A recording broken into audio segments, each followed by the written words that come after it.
안녕하세요. 인정산부인과 이은정입니다. 오늘은 피임법에 대한 전체적인 정리를 하겠습니다. 첫 번째, 피임약입니다. 보통 먹으면 되는 거죠. 에스트로겐, 프로게스테론 보통 그런 호르몬 구성이 되어 있고 배란을 억제하는 원리로 작용합니다. 접근이 쉽다. 약국이나 보통 병원에서 처방받으면 되고 그냥 간단하게 먹으면 된다는 장점이 있죠. 호르몬제이기 때문에 특별히 생리통이 있거나 생리량이 많다. 이러면 치료 효과까지 같이 볼 수 있습니다. 단점이라고 하면 매일 먹어야 된다. 깜빡하고 안 먹으면 효과가 떨어질 수 있습니다. 그리고 호르몬을 매일 먹다가 보면 아무래도 간이나 신장 부담이 될 수는 있겠죠. 패치라는 것이 있는데 한 번씩 붙이는 그런 패치가 있는데 아쉽게도 우리나라에서는 아직 유통 안 되고 있는 걸로 알려져 있습니다. 질내 링이라는 것이 있습니다. 무바링으로 많이 알려져 있고 질내에 삽입하는 것인데 3주 정도 이제 삽입해 놓는 건데요. 어떻게 보면 편할 수 있지만 빠질 위험성 등이 있고 아직 우리나라에서 그렇게 많이 쓰이고 있지는 않습니다. 임플라논, 그러니까 팔 여기 안쪽에 넣는 피하 이식제입니다. 이렇게 이쑤시개만큼 쬐끄맣게 생겼고 팔 안에 타가닥 한 번만 하면 넣을 수 있는 거거든요. 하나 넣어 놓으면 3년, 그리고 피임 효과는 가장 좋은 것으로 알려져 있습니다. 일단 보험 적용이 안 돼요. 그리고 부정출혈이 많습니다. 저희가 경험적으로 보면 생일이 많거나 이런 분들은 임플란트를 해놨을 때 부정출혈이 오래 가는 경우가 있고요. 생각보다 이 부정출혈 때문에 귀찮아서 뺀다는 분들이 꽤 있어요. 다음은 우리가 자궁내 장치, 보통 루프라는 것이 있죠. 5년 정도 피임이 가능하고 실수 확률도 적어요. 이렇게 자궁 여기 안쪽으로 T자 모양의 장치를 넣는 거거든요. 아무래도 자궁 안으로 넣기 때문에 통증이 조금 있을 수 있고 너무 무서워하고 이런 분들이 있어요. 그런 단점 이외에는 굉장히 장점이 많은 장치입니다. 보통 루프에는 크게 두 종류가 있어요. 그러니까 호르몬 루프가 있고 구리 루프가 있어요. 호르몬 루프는 자궁 내막에 이렇게 저희가 장치를 해서 내막을 얇게 하고 정자이신을 막게 하는 원리로 피임이 됩니다. 이 경우는 호르몬이 분비되기 때문에 실제적으로 월경통, 월경과다인 경우는 치료 목적으로 사용하기도 합니다. 그래서 보험 적용도 가능하고요. 호르몬 루프는 보통 이제 미레나, 카일리나 두 가지 종류로 나누고요. 미레나는 치료 목적으로 쓰고 카일리나는 미레나의 그 호르몬 양이 반밖에 안 되기 때문에 주로 이제 피임 효과를 노리고 쓰는 거고 보험 적용이 되지 않습니다. 호르몬 루프는 피임도 되고 뭐 생리통이나 월경과도도 해결할 수 있고 하나 넣어놓으면 5년 동안 잊어버릴 수도 있는 장점이 있는 반면에 호르몬 루프이기 때문에 단점도 있습니다. 보통 환자분들 중에서 뭐 살이 찐다, 아주 드물게는 피부 트러블이 있다, 뭐 유방통이 있다 이런 단점을 호소하시는 경우도 있고요. 부정출혈이 있는 경우가 많습니다.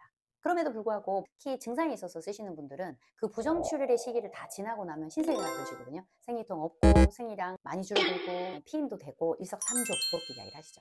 똑같이 루프인데 구리 루프는 호르몬이 전혀 안 들어가 있어요. 이게 자궁 내막에 염증을 일으켜서 착상을 방해하는 거거든요. 따라서 호르몬 효과가 없어서 뭐 살이 찌거나 피부 트러블이 있거나 부정출혈이 있거나 그런 부작용은 별로 없습니다. 단 염증 효과 때문에 생리통, 생리량이 조금 더 늘 수는 있어요. 특히 염증의 위험이 있기 때문에 골반염이 있었거나 골반염의 위험이 높은 분들에게는 권고되진 않아요. 그리고 사후 피임법으로 유일하게 쓸 수 있는 루프입니다. 보통 이제 카일리나에 대해서 많이 물어보시는데 미레나를 했을 때 호르몬 효과 때문에 뭐 살이 많이 찌거나 걱정하시는 분들이 있죠. 특히 젊은 여성들 같은 경우에 카일리나 같은 경우는 미레나 호르몬의 반 정도 효과죠. 호르몬의 효과는 줄어들고 구리 루프의 그런 염증이나 이런 위험률을 좀 줄일 수 있어서 카일리나는 그런 경우 선호되는 편입니다. 콘돔은 우리가 굉장히 접근하기 좋은 방법인데 성병 예방이 가능한 유일한 피임법입니다. 그러나 실패할 확률이 좀 높다는 게 단점이에요.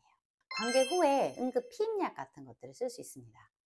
마지막으로 영구 피임법인 난관 결철술이 있어요. 자궁이 있고 난관이 있잖아요. 그 난관을 이렇게 지져버리거나 묶어버리는 방법입니다. 자, 그럼 언제 내가 어떤 피임법을 쓸까? 특히 이제 10대에서 20대 초반인 경우는 저희가 꼭 콘돔과 응급 피임법에 대한 설명을 꼭 드립니다. 자, 20, 30대 미혼 여성이다. 생리불순도 있고 생리통도 심하다. 그렇다면 경구 피임약이 좋겠죠. 그런데 이런 경우에 뭐 흡연을 한다든지 아니면 경구 피임약을 복용을 잘 까먹는다 이런 경우는 임플라논 같은 피하 이식제를 쓰는 것도 방법입니다. 출산 후 여성이라면 루프나 임플라논처럼 장기 피임이 가능한 피임법이 좋겠죠. 만약에 출산을 했고 나는 더 이상 출산을 안 할 거다, 마지막 출산 때 제왕절개를 할 계획이다, 이럴 때는 그러니까 영구 피임법인 난관 결자법도 좋은 방법입니다. 폐경에 가까운 연령에서는 저용량 피임약 또는 루프도 고려해 볼 수 있어요. 저용량 피임약을 쓰면 그런 갱년기 증상도 좀 호전되면서 피임에 대해서도 좀 안심할 수 있어서 굉장히 좋은 방법 중 하나입니다. 특히 35세 이후 흡연하시는 분들 피임약이 금기생이거든요. 그래서 이런 경우에는 혈전의 위험이 좀 덜한 임플라논이나 루프 같은 것들이 추천되고요. 성병 예방을 해야 되는 경우는 이 모든 피임법과 반드시 콘돔을 같이 쓰시기를 권장드립니다.